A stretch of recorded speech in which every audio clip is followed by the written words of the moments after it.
আমাদের বাড়িতে তো সামনেই একটা অনুষ্ঠান, সেটারই তোড়জোড় শুরু হয়ে গেছে। এখন ভীষণ ব্যস্ততা, সময়ই হচ্ছিল না শাড়ি কেনা। তো আজকে মাকে নিয়ে এসেছি শাড়ি কিনতে। সে তো অনেক দোকান ঘুরেই যাচ্ছি, মার কোথাও থেকেই কিছু পছন্দ হচ্ছে না। তো ফাইনালি এই দোকানে এসে মা যেরকমটা চাইছিল ঠিক সেরকম শাড়িটাই দেখলো, কিন্তু শাড়িটার মধ্যে আবার রং লাগা। দেখো কিরকম চোখে পড়ছে। যতই দোকান থেকে বলুক যে রং উঠে যাবে জলে দিলেই, তবুও একটা অনুষ্ঠানে পরবে, সে পরার আগে তো আর ধোবে না, এরকম রং লাগা অবস্থায় পরবে, এটা কেমন দেখায়। বললাম যে না, নিতে হবে না, চলো আরও দোকান ঘুরি।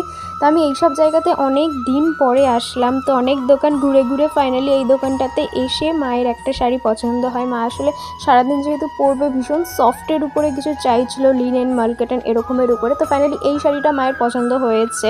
এরপরে কিছু ছাপার শাড়ি দেখছিল, যেহেতু এটা দিতে হবে, তো আমরা যেটা নিয়েছি সেটার ভিডিও ক্লিপ আমি নিতে পারিনি। তারপরে দোকানটা এসেছি এখান থেকে হাত দাও নিতে।